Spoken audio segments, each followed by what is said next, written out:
What's up, everybody? My name is Dell. This is Dell on Movies. Thanks for hanging out with me. And if you've been here before, thanks for hanging out with me again. And today we're going to do a video ranking the DCEU. It's finally over. I've seen all the movies, so we're going to do a tier ranking list of that. This video is actually in preparation for an appearance on a live stream next week. I'm going to be on Mega Mike, the Movie Man, his channel. We're going to have some other panelists there. We're going to rank the DCEU movies there, but I want to get my thoughts in line first here. So let's dive right into it. And this video, by the way, won't be released until after that stream because I don't want those other guys knowing what I got. Let's go ahead and take a look at the DCEU. And we're going to go in chronological order. That is the easiest way to do this. And before we get started on it, let's take a look at my tiers here. They're all based on Superman since that was the first movie released, and they built the DCEU from that. So these tiers are, my top tier is a straight shot of Yellow Sun because that's what powers Superman. The next tier, bullets bouncing off my chest. That's another superhuman feat. So these movies are going to be really good movies also, just not quite as good as Superman getting a straight shot of Yellow Sun. The next tier, also good movies. Uninterrupted Date with Lois, because that's what Superman wants. He wants some downtime, wants to spend some time with Lois, and usually that gets interrupted because bad guys, be bad guy. And so if he gets an uninterrupted date with Lois, that's a nice day for him. So that's my third tier. Next tier is where we get the bad movies starting up, and the first one is Drunk in the Bar with 5 O'Clock Shadow. And if you've seen Superman 3, the Christopher Reeve Superman from back in the day, you'll know that that's an infamous part of the movie, or a very famous part of the movie, where Superman has gone rogue. He's got the dark blue suit on. It's darker than the regular suit he has on. Same with the cape, darker red. And he's got the 5 O'Clock Shadow. He's sitting in the bar, and he's just flicking peanuts at the at the bar and breaking liquor bottles. So that's a bad place to be. Not a good movie right there. And this bottom tier, you know what Kryptonite is. That's just that just destroys Superman, or has the ability to destroy Superman. So that's where the worst of the worst is gonna go. Let's go ahead and get into these movies now. The first movie released was Man of Steel, and it was a movie that I enjoyed. First time I saw it, I still enjoy the movie. I need to rewatch it, to be honest with you, but I enjoy the movie. A lot more introspective look at Superman than I'm used to. Any of us are used to, really, and I did enjoy that about the film. The third act of the film, pretty fantastic with all the action and everything between him and General Zod, and Michael Shannon, was outstanding as Zod, so I really did enjoy him in the role. Drawbacks for the movie, it was a little too introspective sometimes, and I say that because Paul Kent, I really had a problem with him, his character, just basically telling Clark, don't do anything, don't do anything, don't do anything, even when it cost him his own life, when in the blink of an eye, I mean, literally before anybody could have seen it, Clark could have went and saved Paul Kent and been back. And it just felt, it didn't sit right with me the way that went. And then the whole thing with Lois Lane, was that she found out things a little too quickly for me. But still a really good movie. So for Man of Steel, not quite a straight shot of Yellow Sun. I'm going to bring it down here to bullets bouncing off my chest. So really good, just not quite on that top level. Next movie was BVS, or Batman vs. Superman Dawn of Justice. And here is where we really got wind that, DCU things are not going to go as well as we would hope. This movie, my big issue with this movie is that it's really a string of trailers for a bunch of other movies. Now, this is how I felt at the time I saw this in the theater. I saw it with my brother sitting next to me, and I was like, no, this is just too much happening. Not telling me that story, and that's really my big problem. They don't concentrate on telling the story of that movie. They concentrate on giving me Easter eggs over and over and over and over, and the movie that I'm watching becomes lost. And then when we do get back to that main story, it's executed poorly. The Lex Luthor by Jesse Eisenberg was horrible. The other villain, Doomsday, not good. The best part of this movie really was we had that warehouse fight scene with Batman, or Batfleck as what people like to call him. That was great, and some of the other scenes with Batman were cool. The fight scene with Batman and Superman was too short, but Wonder Woman was really good. That's where we first met Gal Gadot as Wonder Woman, so I really did enjoy her. But the rest of the movie was just flat trash, and I've seen the theatrical and the extended cut, hoping I would like that one better, and I don't. So that one is going to be down here on that kryptonite tier for me. Next was Suicide Squad, and this movie I actually liked better than most people. This one, I really did I really did click with Will Smith's character. I really did like his portrayal of that character. So he gave the movie lots of emotional depth, and I enjoyed that.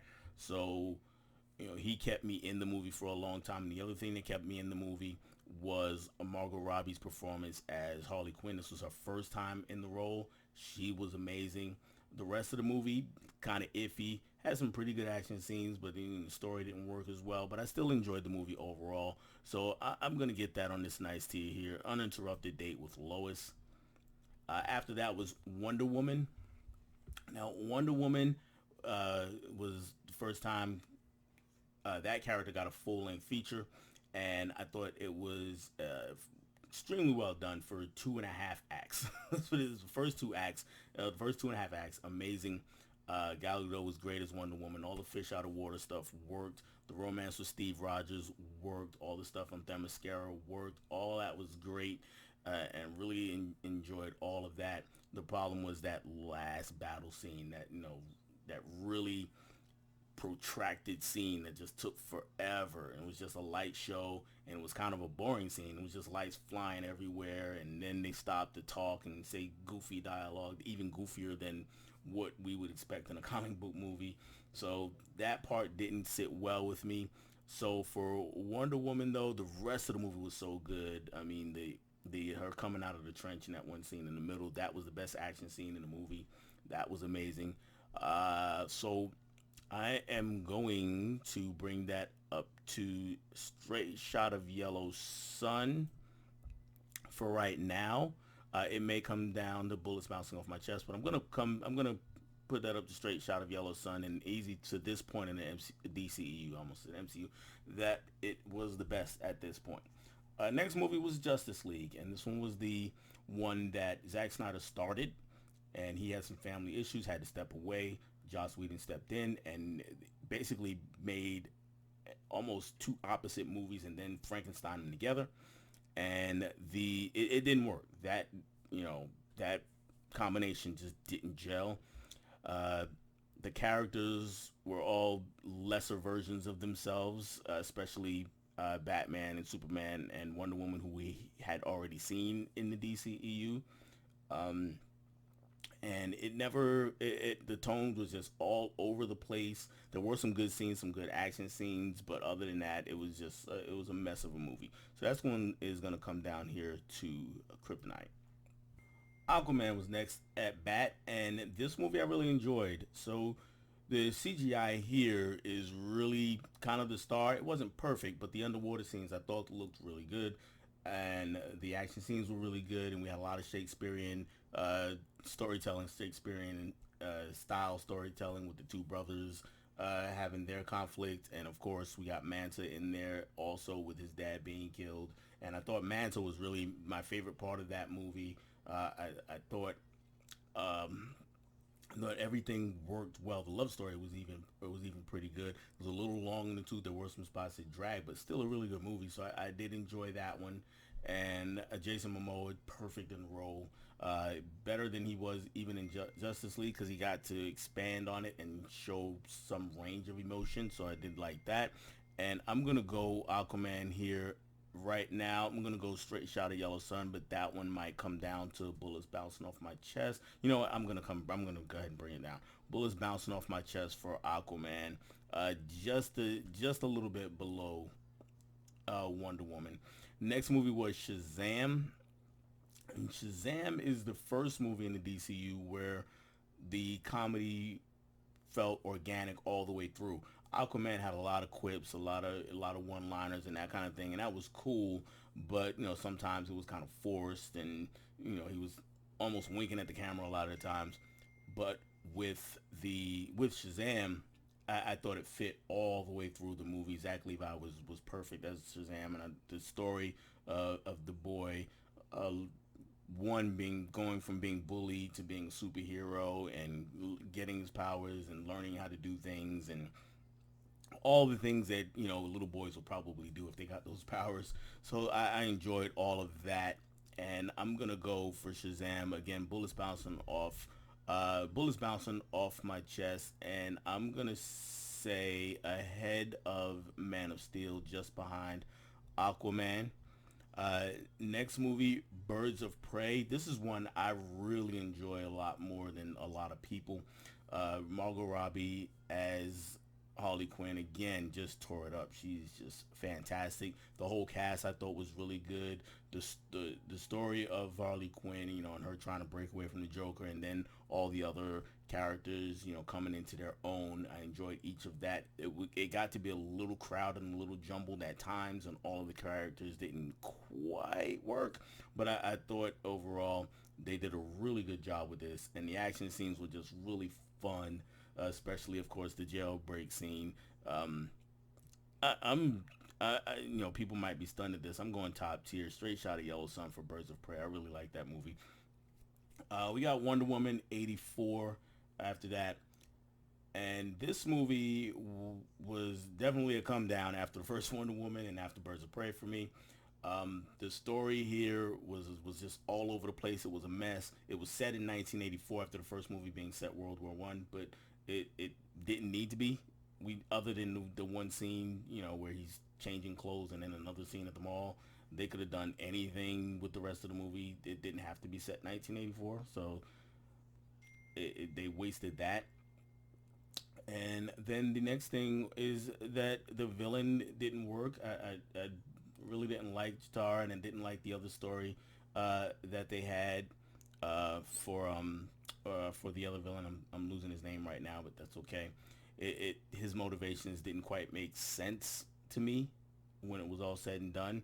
So nothing. And then we got the whole body swap thing, and people, they gave the movie a lot of crap for this, but basically Wonder Woman turns out to be a rapist because she's just going to town. Yes, it's Steve Rogers that we see, but we know it's also the body of another person.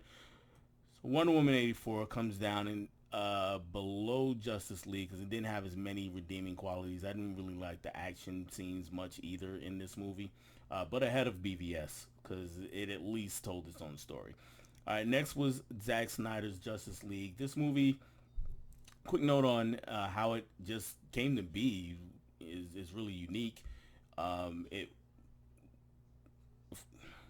Of course, he started off with the first Justice League movie, this one here, Zack Snyder did, and got pulled off, like I said, and people didn't like it. And there was when there was a Zack Snyder cut out there, and everybody was like, "Give me the Snyder cut, give me the Snyder cut, give me the Snyder cut."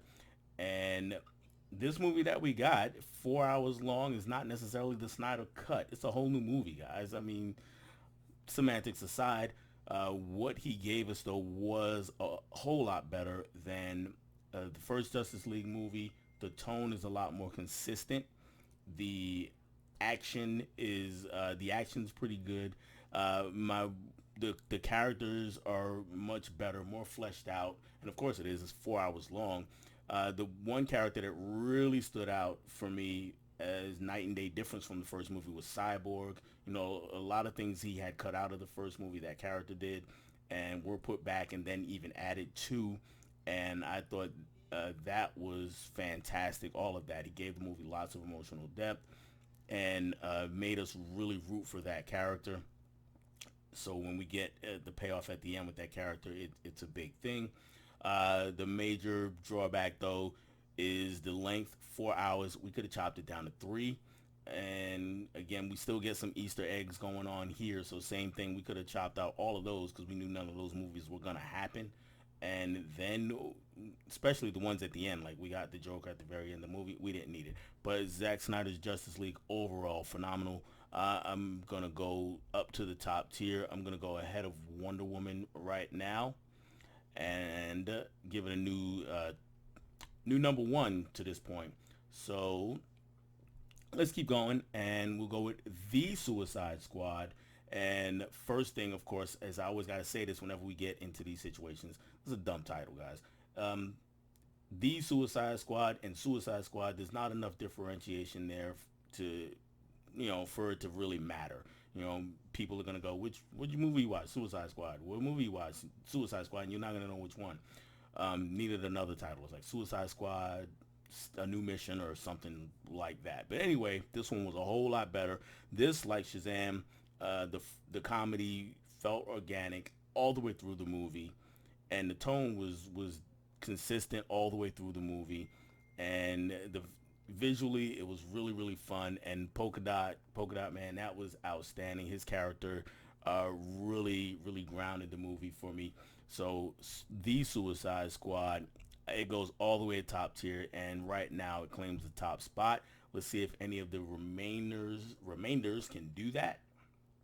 The next movie was Black Adam. That one was back in theaters. Of course, the Suicide Squad was HBO Max release during COVID time. By the time we got to Black Adam, we put things back in theaters, and it was not good, guys. Black Adam, the story was wash, rinse, repeat over and over. The same things were happening. There would be a big action scene, and Black Adam would kick everybody's behind, and then the people from the Justice Society would start, bitching and griping with each other, and sometimes with Black Adam, and then something else would happen, and we'd start the cycle all over again. Another big battle action scene, and more infighting and arguing. It just didn't work. It was just bad storytelling. And then the other part of it was that The Rock, who, when you get him in a movie, I assume you want him, not necessarily because he's the greatest actor in the world. He's not. He's actually pretty good when give him good material. But you get him because of his charisma and charm. And they took this with this character to fit him into Black Adam, or for him to try to fit into Black Adam, basically decided to not use any of the charisma and charm that made him who he is. And it didn't work. It just made his character dull and one note, and really off-putting a lot of the times. So Black Adam, not one of my favorites. The action scenes were really good, but then again, the storyline with the son, not making a whole lot of sense either. So I'm gonna go for Black Adam, drunk in a bar with a 5 o'clock shadow. So those action scenes do save it from that bottom run, because they're far superior to anything that's here as far as action. No, not anything, but they're superior to a lot of the things that are here, as far as action goes. Next movie was Shazam: Fury of the Gods. This movie is another one I actually like better than a lot of people. I've heard some iffy things about this one. I heard some bad things about this. I really did enjoy the villains in this movie here, Helen Mirren and Lucy Liu. I really do. I've always liked them both as actresses, and I really like them in this movie. Actually, I thought they were pretty good.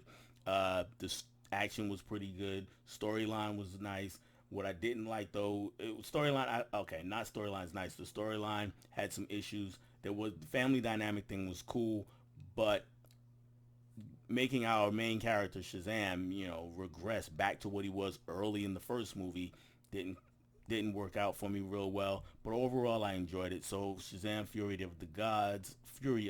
I'm going on an uninterrupted date with Lois. So I liked it. Didn't love it. Next movie was Blue Beetle. Blue Beetle is a character I'm not really familiar with, guys, other than this movie. I collected comics for a short time in my life, when I was a teenager, but I don't even know if Blue Beetle had been created by then, and I didn't read a lot of DC at that time, so really know nothing about this character going into the movie, and that worked in his favor because it was a pleasant surprise to me as I watched it. Didn't watch this one in theaters, watched this one at home actually, but I really enjoyed our hero.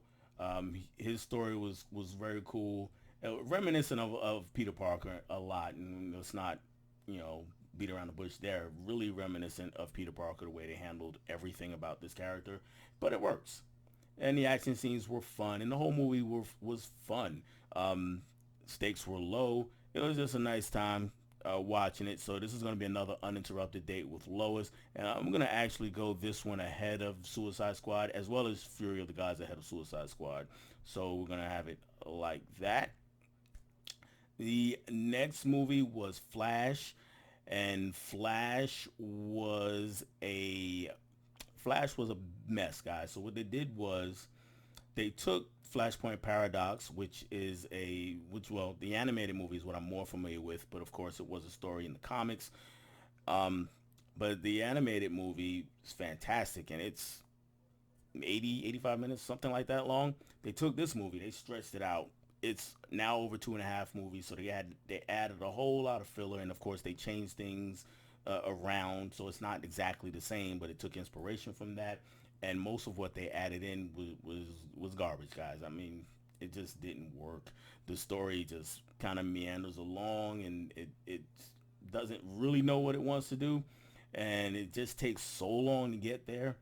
Um, and the CGI was just god awful. The CGI, I mean, the baby's falling. For people who haven't seen it yet, I'm sorry, I apologize, but there's a scene early on where babies are falling out the sky that the Flash has to rescue, and the shots on these babies were just it was basically I could have hand drawn them in about 13 minutes and gotten similar results. Okay, and then the things that are happening during the movie, every scene where they're supposed to have some heft to it, some weight to it, every scene is undercut by dumb jokes. So that didn't work, and the, some of the action scenes were good. So I'll give it that. Some of the action scenes were good. Ezra Miller's performance, I'll actually say, was not bad. He was pretty good. Um, and again, this is regardless of whatever he had going on away from the film. In the film, his performance was pretty good, so I appreciated that. And I did like the way they handled Supergirl. So the movie doesn't quite get to that bottom tier of Kryptonite, but it is drunk in a ball with a Black Shadow after Black Adam, because Black Adam, as much problem as I gave it for being a little too dry, it wasn't goofy just for the sake of being goofy. So the Flash goes down there. Last movie, Aquaman and the Last Kingdom. Just saw that in theaters just a couple of weeks ago. And this movie suffers from the backlash that the backlash with Amber Heard. So, and it's twofold, because I don't think that kept people out of the theaters necessarily, but I do think it affected the quality of the film. Um, what they did with her was really the worst thing they could have as far as the film quality is concerned. So, if you're unfamiliar with her, of course, she had the whole thing with her ex-husband Johnny Depp, and the abuse that was going on in that relationship. A lot of it, most of it, however you want to frame it. But of course, she's found guilty of being an abuser, and people were calling for her to be fired from the film. They decided not to do that. So what they did was try to play the middle when that was the worst path they could have chosen. They could have fired her and recast the role. It's been done a lot of times in a lot of movies and a lot of franchises. It would have been fine. They could have done that. Or if they're going to keep her, just keep everything intact with the movie, and go from there and let the chips fall where they may. But what they did instead was they went down the middle by keeping her in the movie, but then trying to cut as much of her out of the movie as possible, and it hurt the continuity of the story severely. It was really bad. You can see a lot of scenes she's just kind of standing off to the side. Scenes that need her interaction, where she's just kind of standing around smiling and not saying anything, and there for a second, or just not in large parts of the movie. But then in the third act, she gets to play this major role in what happens in the movie. So it's just didn't flow at all, had no narrative flow at all as far as that's concerned. And then the rest of the film didn't work as well either. The villain, I didn't like the fact that he went that, the tried and true route of, okay, I'm a bad guy, I'm gonna summons a greater bad guy. That never works out. It doesn't make sense to even try it, right? um so that didn't work. And Manta as a whole, the character was not as good as he was in the first movie. So he's one of the he was a big disappointment for me.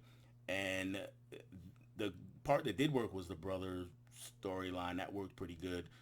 Finally, though, I mentioned a baby. There's a baby. The baby's in the trailer, and they set it up like it's this main thing. 100% that baby could not have been in this movie, and it would not have made one bit of difference. That baby was a waste of space in this film. Do we want to see Aquaman in a family setting and getting along with wife and child? Sure, but make it integral to the story. Here they put the baby up, a few shots here and there. It was pointless. They could have left the baby out. They didn't. They put it in, and it just added to the overall misguided screenplay that we wound up getting. The misguided final screenplay. So Aquaman and the Lost Kingdom, action scenes were good. I will give it that. Action scenes were good. Jason Momoa good again, except he was a little too quippy this time. Everything was, dumb jokes with him. It was almost every line of dialogue was a one-liner. Take his role in Fast X, if you saw that, and then multiply all the jokes he had in that, because he's on the screen more and he's just every line. This is Arnold-esque as far in Batman and Robin. So as far as, but he performed it well. He was cool. I like Jason Momoa, so I'm not gonna quite give it the kryptonite, but it is gonna go down here drunk in a bar with 5 o'clock shadow, and I'm gonna bring it ahead of Flash, behind Black Adam. And let's go double check some things. That third act of Wonder Woman is really, really throwing me off, guys. I'm gonna don't want to come down here. Nah, I'll leave it there. That's how I have the DCEU, guys. All 16 movies in there. Let me know, am I crazy? Did you like it? My list? Did you hate my list? Is BVS really the best DCEU movie? Or was I right in having it down at the bottom? Let me know, guys. If you make your own video, let me know that too. I'd love to go to your channel and watch it and comment. If you just want to leave a comment here, discussion is more than welcome on these. If you haven't seen Megamite's stream with me on that, doing the DCU with a bunch of other people, go check out that replay and let us know how all of our lists are. Whose list did you like the best, guys? I just love talking movies, so the more the merrier as far as that goes. It's all I have for you guys on this one. I will catch you on the next one. Bye.